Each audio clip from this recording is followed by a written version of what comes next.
എല്ലാവർക്കും നമസ്കാരം. നമ്മൾ പുതിയൊരു യാത്രയ്ക്ക് വേണ്ടിയിട്ട് പോവാണ്. വേറെ എങ്ങോട്ടല്ല, ഞാനിപ്പോൾ പോകുന്നത് റഷ്യയിലോട്ടാണ്.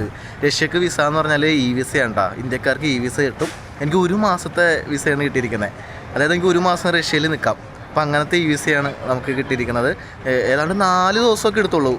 അപ്ലൈ ചെയ്ത് 4ാമത്തെ ദിവസം വിസ കിട്ടി. ഭയങ്കര എളുപ്പമാണ്. അപ്പോൾ നമ്മൾ വിസയൊക്കെ എടുക്കുന്നത്, നമുക്ക് എടുത്തു തരുന്നതൊക്കെ നമ്മുടെ ട്രാവട്ടലർ എന്ന് പറയുന്ന ടീമാണ്. നമ്മുടെ കൊച്ചിയിൽ മരട്ടിലെ ന്യൂക്ലിയസ് മാളിൽ അവിടെയാണ് അവരുടെ ഓഫീസൊക്കെ വരുന്നത്. എല്ലാവർക്കും അറിയായിരിക്കും, ഞാൻ ഇവരെയാണ് ഈ കാര്യങ്ങളൊക്കെ ഏൽപ്പിക്കുന്നത്. നമുക്ക് US വിസയൊക്കെ എടുത്തു തന്നത് ഇവരാണ്. അപ്പോൾ ഞാനിപ്പോൾ പോകുന്നത് ചൈന വഴിയാണ് കേട്ടോ. അപ്പോൾ ചൈനീസ് വിസ വേണമല്ലോ. അപ്പോൾ ചൈനീസ് വിസ ഇവർ തന്നെയാണ് എടുത്തു തന്നത്. അപ്പോൾ 3ാമത്തെ തവണയാണ് ചൈനീസ് വിസ അപ്ലൈ ചെയ്യണം. അപ്പോൾ അതും നമുക്ക് കിട്ടിയിരിക്കുകയാണ്.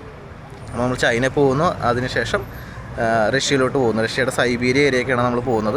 കിട്ടില്ല തന്നെ ഒരു വിൻ്റർ എക്സ്പെഡീഷനൊക്കെയാണ് ചെയ്യാൻ വേണ്ടി പോകുന്നത്.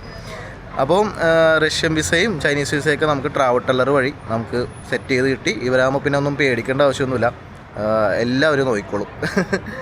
യെസ്, അപ്പോൾ നിങ്ങൾക്ക് വിസയായിട്ട് ബന്ധപ്പെട്ട എന്തെങ്കിലും ആവശ്യങ്ങളുണ്ടെങ്കിൽ ഇവരെ കോൺടാക്ട് ചെയ്യാം.